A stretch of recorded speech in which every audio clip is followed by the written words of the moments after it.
This is Sportscentre. Hey, I'm Marissa Roberto with a third straight series victory over the weekend. The Jays are somewhere they haven't been in a while, and that is first place in all of Major League Baseball. Now, with how rare this position is for the Jays, and with the MLB trade deadline quickly approaching, we can expect the Jays to be pretty busy, as over the last 10 or so years, the top teams tend to be active at the deadline. Now, sometimes these aggressive pushes have backfired, and we don't have to look further than the Dodgers, giving up on a 19-year-old Yordan Alvarez at the 2016 deadline in pursuit of some relief pitching. But contenders have also picked up major pieces at the deadline that helped them make World Series runs, including the Royals with Ben Zobrist and the Cubs with Aroldis Chapman. But regardless of the result, history tells us that the Jays will make a move before Thursday's deadline. So what might that look like? Well, starting pitching feels like the easy answer, as the Jays have two pretty big question marks at the end of their rotation, in both Max Scherzer and Eric Lauer. And don't get me wrong, they've been pretty good as of late. But relying on a breakout 30-year-old and then a 41-year-old in October might be a risk they are not sure they want to take. And if that's the case, two names they could pursue are Dylan Cease and Sandy Alcantara. It's no secret that both of these guys are struggling this year. But let's not forget they were among the best pitchers in baseball just a few years ago. So if Toronto could buy low on either one of them, the upside could be huge. And it's not like the Jays haven't done moves like this in the past, as Robbie Ray was in the middle of a tough season when the Jays acquired him back in 2020, and then went on to win the Cy Young Award the very next year. So we'll see whether the Jays will follow in their own footsteps, and the footsteps of other top MLB teams at this year's trade deadline.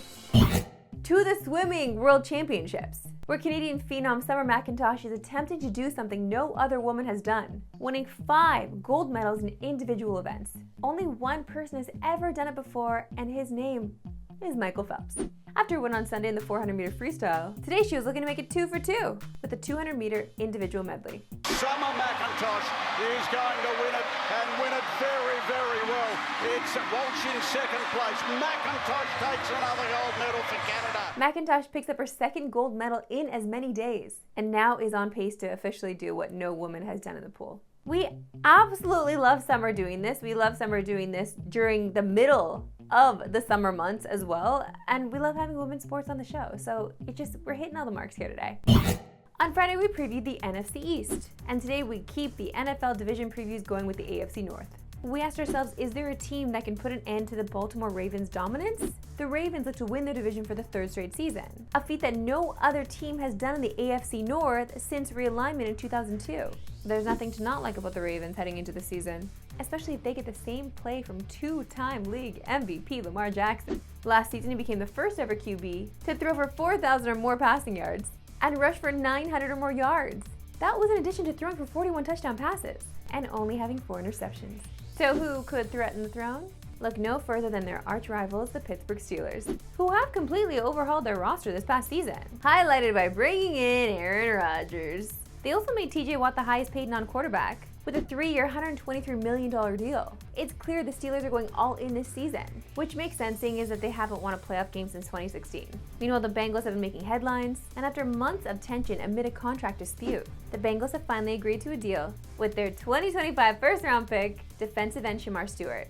That's a good start for a team that ranked in the bottom half of most defensive categories last season. And this leaves us with the Cleveland Browns, who are coming off an abysmal 3-14 campaign. Their biggest question mark heading into the season is who will be the starting quarterback. They brought back Joe Flacco, who helped them make the playoffs in 2023. Meanwhile, Kenny Pickett is now sidelined with a hamstring injury, which opens the door for 2025 draft picks Dylan Gabriel and Shedeur Sanders to make some noise. We're not too sure what to expect from the Browns this season, honestly, but it will be interesting to see how it all plays out. And it's no surprise that our friends at FanDuel have the Ravens at minus money to win the division. And even with all the roster moves, the Steelers are at plus 500. Iga Swiatek is coming off an electric win from Wimbledon, heading into the US Open next month, a place that she dominated in 2022. You'll be able to catch her quest for the title again this year on TSN. And right now, we just happen to be joined by the 6-time Grand Slam champion from Montreal at her tennis clinic as an on-athlete. Iga, what were the emotions you felt after winning Wimbledon? I gotta say, right after it was hard for me to grasp it, also with the way that the final looked. I was also pretty shocked about what happened, so I think day by day, and also on the Champions Dinner, I started realizing it a bit more, and I started, seeing what it means to be a Wimbledon champion, because the experience is totally different. What was the first thing you did to celebrate? That was actually the first time I was able to invite my friends for holidays. So I stayed in Poland, but I was on a boat and we were just cruising, at Polish Sea, and yeah, my friends usually they work, you know, so it's not possible for them to visit me on situations like that. But this time it was, and I really had fun. You're currently coaching at a tennis clinic as an on-athlete with kids that are very young. So who was your hero when you were their age? Rafa Nadal.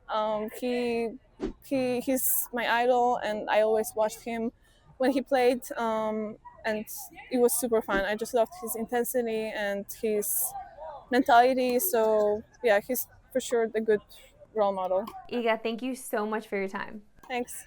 That's it for me today. We will see you right back here tomorrow at 3 Eastern. No Pacific. Have a good one.